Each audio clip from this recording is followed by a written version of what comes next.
আসলে প্রতিবেশী যদি যুদ্ধ লাগে, তাহলে প্রতিবেশী দেশের অবশ্যই প্রভাব পড়বে।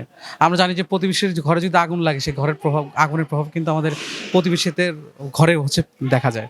তো ভারত পাকিস্তান আমাদের প্রতিবেশী যেহেতু বদলানোর সুযোগ নাই, সেক্ষেত্রে প্রতিবেশীর যেহেতু একটা যুদ্ধ হচ্ছে ২ টা প্রতিবেশীর মধ্যে, তা আমরা আশা করতেই পারি তার প্রভাব হচ্ছে আমাদের এখানে অবশ্যই পড়বে। আমি কারো পক্ষপাত দিতে চাচ্ছি না, বাট আমি চাই এই যুদ্ধটা না হোক। এই যুদ্ধটা হলে আমাদের বাংলাদেশের উপরে অনেক বড় প্রেক্ষাপট আসবে, কারণ আমরা গতকাল দেখতে পাচ্ছি স্টক এক্সচেঞ্জে যে এফেক্টটা পড়ছে পরশু দিনের অকারেন্সের কারণে, পাকিস্তান ইন্ডিয়ার যুদ্ধ ওয়ারের কারণে আমাদের গতকাল স্টক এক্সচেঞ্জের উপরে একটা গুরুত্বপূর্ণ এফেক্ট করছে, যাতে করে স্টক এক্সচেঞ্জ না শুধু করে আমাদের আস্তে আস্তে এই খাদ্যতে, আমাদের চিকিৎসা ক্ষেত্রে, বিভিন্ন ক্ষেত্রে আমাদের এটা এসে পড়বে।